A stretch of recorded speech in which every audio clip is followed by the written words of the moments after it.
At 6:12 on a Tuesday morning in the Arabian Sea, the USS Abraham Lincoln E-2D Hawkeye detects the first 60 contacts emerging from the Iranian coastline to the north, and the crew of the most powerful aircraft carrier in the world begins what they believe is a drone engagement. They are right about what it is, but they are completely wrong about what it means. The Shahed 136 is Iran's most produced weapon of this conflict, a cheap, slow, propeller-driven kamikaze drone that costs approximately $20,000 to build and has been falling out of Iranian skies by the hundreds since February 28th. The strike group has defeated Shahed swarms before. The procedure is clear. The engagement geometry is known, and the Aegis combat systems on the three escort destroyers USS Mitchell, USS Bulkley, and USS Nitze begin building intercept solutions before the Hawkeye has finished tagging all 60 contacts. The first SM-2 interceptor launches from Mitchell at 0614 and destroys its target cleanly, at 6 nautical miles. Then another. The engagement is running exactly as every drill has prepared the crew to expect.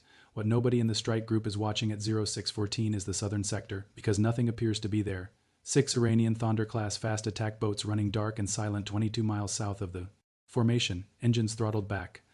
To bare minimum, radar off, communications off, invisible to every sensor in the strike group.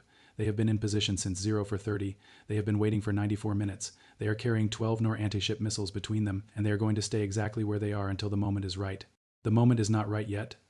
There are still 200 interceptor missiles in the strike group vertical launch cells. That number needs to reach 0 first. At 6:19, the eastern wave appears, 70 Shahed drones emerging from a different bearing, different range, spreading across the eastern horizon in a loose formation that forces USS Bulkley and USS Nitze to shift their Aegis targeting away from the northern wave. Now 2 threat axes are demanding interceptors simultaneously, and the expenditure rate doubles. The count in the vertical launch cells drops faster, still manageable, still within parameters. The crew works the problem with the calm efficiency of professionals who have done this before and are not yet afraid. At 6:28, the western wave appears, 70 more drones from the third axis, completing a picture that has been 47 minutes in the making, 200 drones total, 3 axes, 3 destroyer crews, each managing their own threat sector, the Abraham Lincoln in the center, watching her escorts. Fight in 3 directions at once.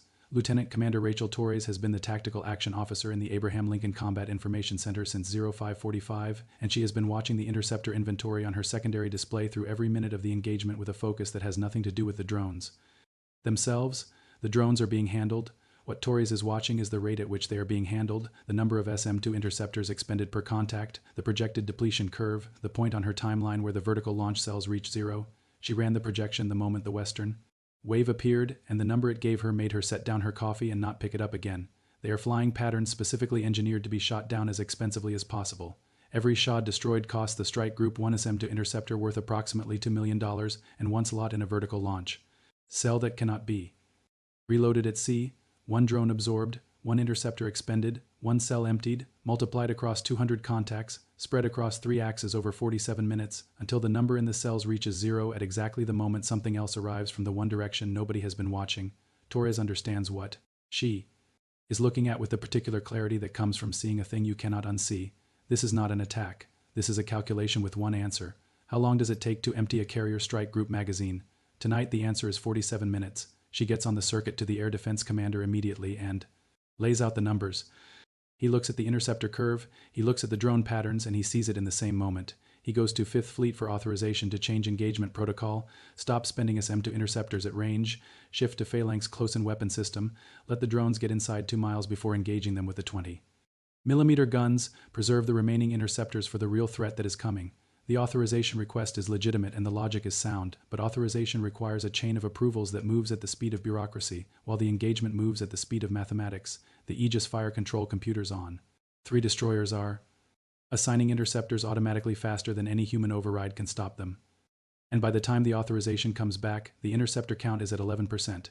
It hits 0 at 06:58 and 53 seconds, when the last SM-2 destroys the final shot in the western wave, and the drone engagement is officially over, and the Arabian Sea is quiet again for exactly 8 seconds, at 07:01. The 6 fast boats 22 miles to the south go to full power simultaneously.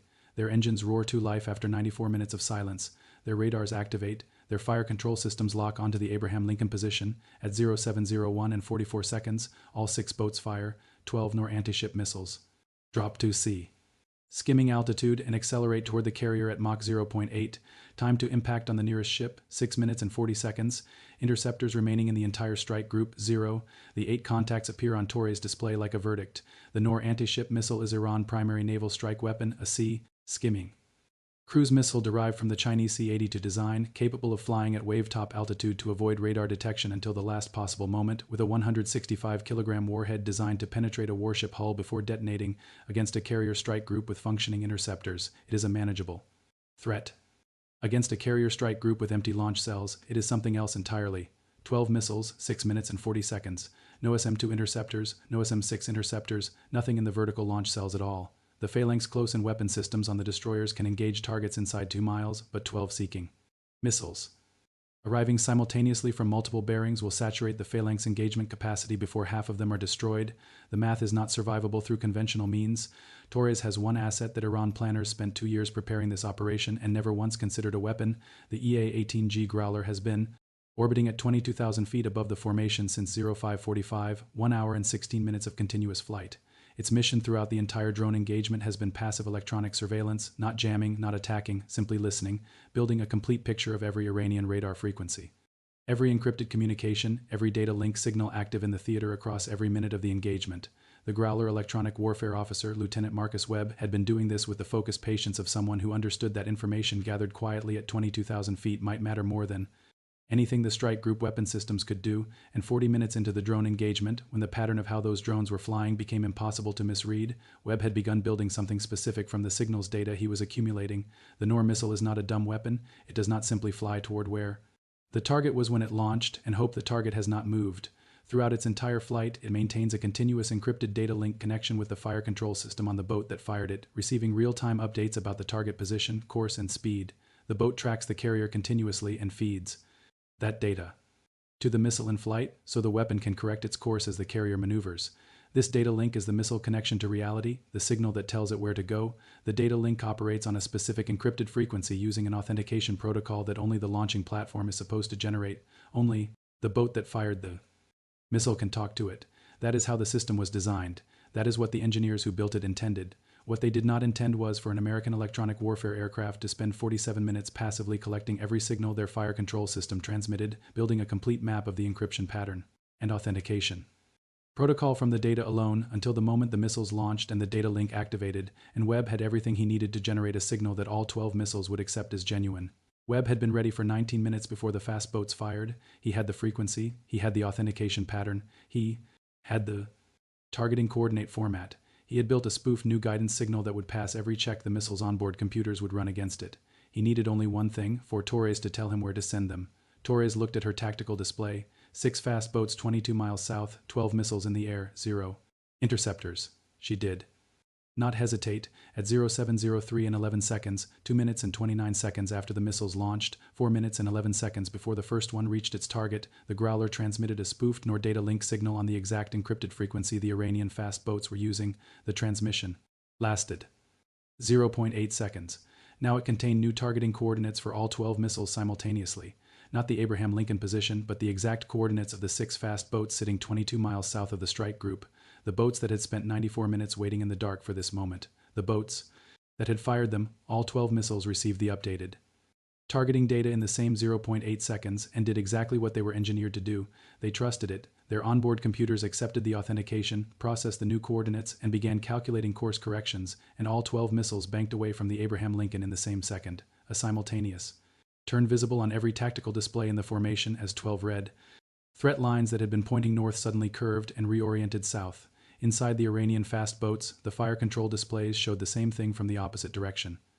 12 outbound missile tracks bent away from the carrier and curved back toward the boats that had launched them. The commanding officer of the lead boat understood what had happened before his crew did. He had 94 minutes of patience and perfect planning behind him, and 4 minutes and 11 seconds in front of him, and absolutely nothing he could do with either. The boats went to maximum speed, 42 knots in 6 different directions. At 42 knots in 4 minutes and 11 seconds, a Thunder-class fast attack boat covers exactly 2.9 nautical miles from its firing position. A Noor missile terminal radar seeker activates at 4 nautical miles from its target coordinates and searches the surrounding ocean for the largest radar return it can find. At 2.9 nautical miles of separation, a fast attack boat is well inside that search radius, and its twin diesel engines and aluminum hull produce a radar return that the missile seeker identifies and locks in 0.3 seconds. The first missile impacted at 0.707 in 19 seconds, a direct hit amidships that detonated the boat fuel load and the two Noor missiles still in their launch tubes in a secondary explosion large enough to be visible from the Abraham Lincoln flight deck 22 miles away, a white flash followed by a rising column of black smoke that climbed 200 feet before the wind broke it apart. The second and third impacts came 14 seconds apart. The fourth chased the fastest boat in the formation, the one whose commander had turned directly away and was running flat out with every knot the engines could give, and the missile terminal seeker found it at 3.1 nautical miles and closed the remaining distance in 11 seconds.